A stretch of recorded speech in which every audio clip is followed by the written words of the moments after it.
All right, on the count of three. Jump on three. 1, 2, 3. What's going on, everybody? Steve here. Just out here walking Cedar. Just walking, buddy. What is this YouTube video and series going to be all about? And I thought to myself, so Cindy and I, we have a group here in Madison Multi-Sport. And I think the biggest thing that we're just looking to do is create like a cool little hub of coaching videos, training videos throughout 2024. Obviously, we're based in Madison, Wisconsin, and Madison has, I just don't want Cedar to get hit by a bike. So we have a huge hub in Madison for endurance athletes, runners, and all that. And so we just want to showcase, I guess, what we have available. It's amazing. Like, there's a lot of other like training groups in Madison. They're all super cool. A lot of opportunities for open water swimming and running that, again, like, we just want to show you. And obviously with Ironman Wisconsin and in Madison 70.3, we have some big races. We have a huge sprint series also here in Madison. Cool. Oh, there's a biker. Probably think I'm insane for talking to a camera. Back on track. So biggest thing that we want to do is to showcase the races, the athletes, our athletes, and also like some training sessions, which we'll show you on each of these videos. If there are team runs, team workouts, some open water swimming, some master swimming, and also take you through like what we're working on with our athletes in terms of swim strokes and running stuff and biking stuff and all that. So I know I'm rambling, it's a lot, but this is basically what's going to come to you, which is what we're super excited about. And yeah, it'll be good.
That was a good swim.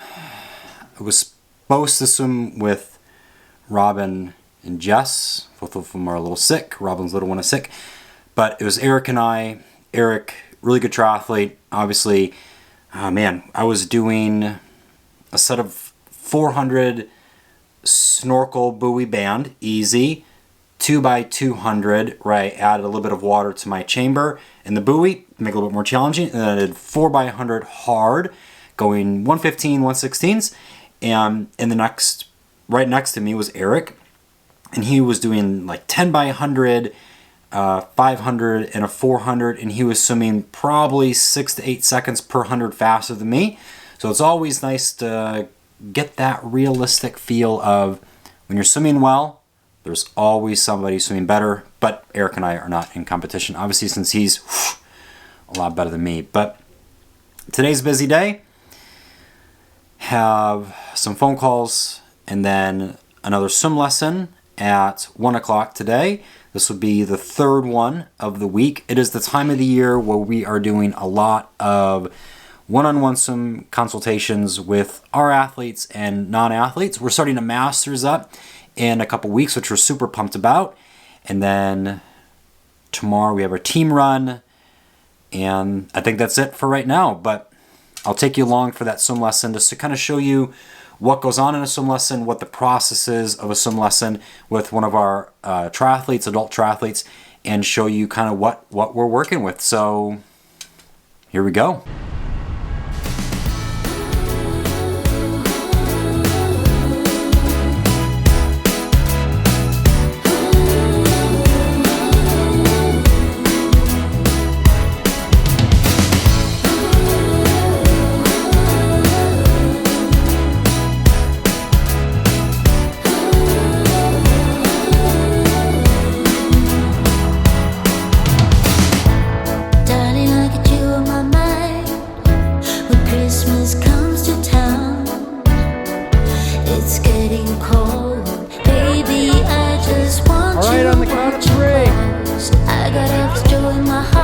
Jump on 3. 1, 2, 3. Yeah, we can go inside. Baby, won't you hold me tight? I don't need any presents, 'cause I know I have you.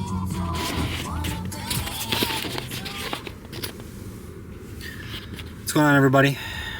At a swim lesson here where we do our swim lessons typically, and this is with a newer athlete to me, but not a new athlete in general. She's been doing triathlon for I think 4 to 5 years, but a new athlete on this year, mainly specializing in 70.3 distances, a little bit of sprints, and looking to get her faster. She typically swims in that 2-minute range, so going to look at the technique. I've never really worked with her on the technique side, so this is the first time that we're going to meet and do a swim one-on-one, which would be good. I'm not going to get a lot of video during it outside of just the video I'll show you afterwards, where we'll kind of do a little bit of a breakdown into what I saw, how the process works for swimming. So I'm super excited to show you what we learn and what we see. All right, everybody, swim review done. So the big thing with this video is that I'm going to make it quick. This is not going to be a hugely in-depth video, but I wanted to go over what we saw with this athlete. So we're going to show 3 different videos, the front here, and then we're going to show a side above the water, and then we're going to show a side under the water. But just going to overview what we saw. But again, this is not going to be super in-depth. So as we move through it, you can just watch her here swim. She's swimming right about 2 minutes per 100 in this video.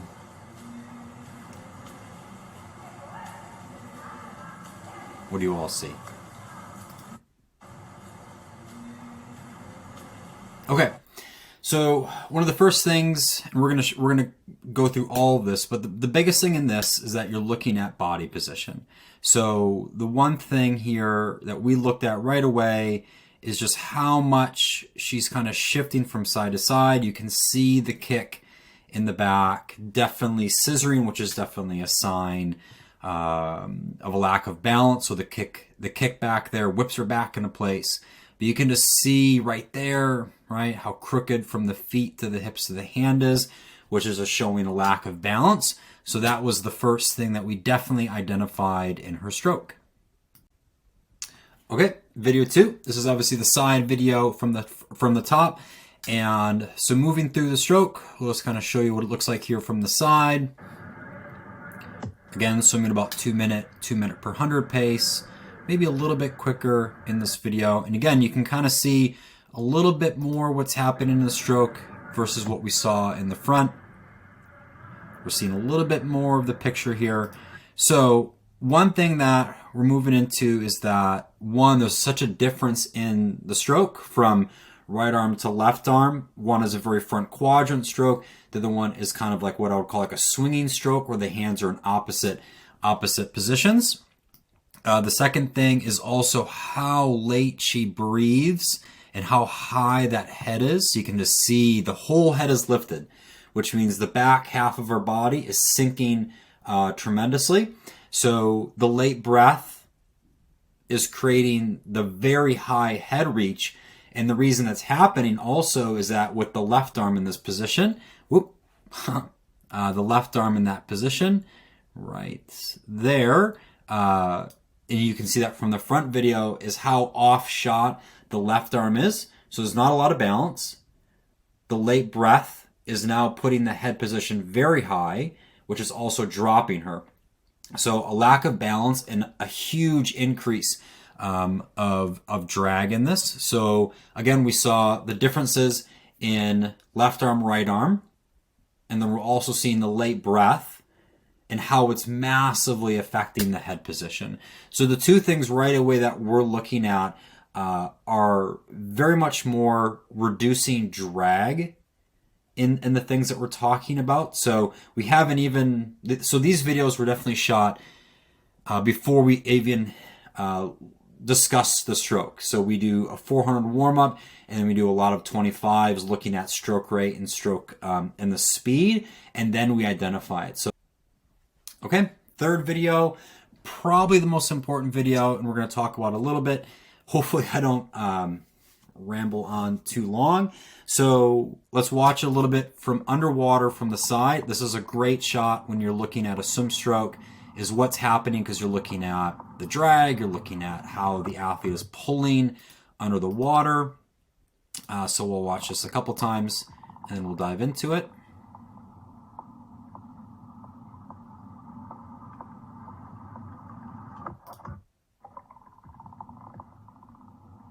What are you all seeing?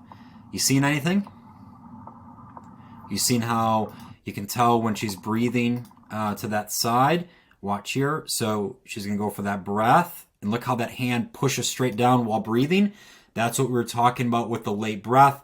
How that arm there pushes straight down, which creates the head to pop up. Now I can see what it looks like under the water. You can also see, too, how the body's then shifting. So the drag is going to be increased tremendously. One huge thing, I see this a lot with swimmers, is what's going to happen right here. Arm comes in very deep. Okay, so this is her shoulder, hands here. So right here, this little pocket, so much drag is being created there. So remember, she's moving forward. Now you drop that arm, so both arms actually are pretty low, but this one specifically, now all that water is going to collect in that shoulder. So she's basically being pushed backwards with how much drag she's creating in this. And then the second thing, which now on a propulsion standpoint, is, whoop, look at that stop sign. But look at this. That elbow, very much dropped. The hand, more drag because the hand's pushing up there. Now when we want to look for propulsion, what does she do? Pushing straight down. Okay? And then, oh, there's a little bit of a pull, but at that point, you're not really going to pull a whole lot of water in this position. So the propulsion here, want to do that again? Pushing straight down, and nothing is actually being pushed backwards. So this is a huge opportunity for increasing propulsion in this area. Let's back it up a little bit.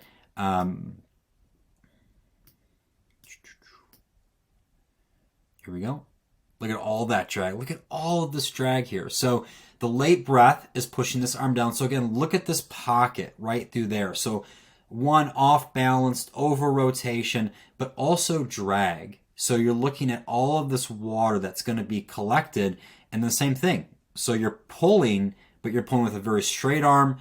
You're pushing water straight down. So again, not a lot of propulsion there. And yeah, so the last thing, and I want to talk about it, is the kick. I've said on the podcast so many times how a bad kick for a triathlete will crush you. It'll just crush the stroke. And I want you to watch the kick here and see what's happening.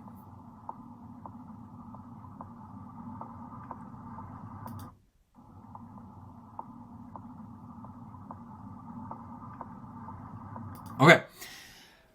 The kick here, because it's so fast, it's creating this disconnect from the pulling arm, the shoulder, the torso. And remember, everything is about moving forward, right? Because you're trying to move forward, you're trying to create distance per stroke moving forward. And so when the kick is moving so quickly, you ask yourself by looking at video, is the kick helping the hip, torso, all the extension going forward? Is the kick helping you with that?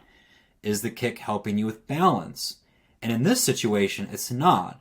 So the one thing that we talked about is slowing the kick down to a 2-beat kick, where you're essentially kicking one stroke or one kick every stroke to help the kick move the hip forward.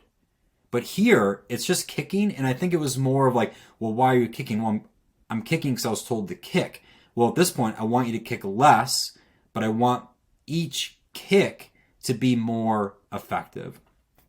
So this is, and then we spent an hour essentially after this working on the things to help her improve, and we'll get into that later. But this is a good example of what we do for like a swim lesson, and we do them once a week. And now when we do our masters Tuesday, Thursdays, we get to do it every week. So hope you enjoyed this, and we'll probably do a video analysis of somebody swimming and like the total breakdown of what we did. But for now, this is like the overview of what we do like during a swim lesson. Hope you enjoyed it, and I hope you enjoyed this video because it's been really fun to make.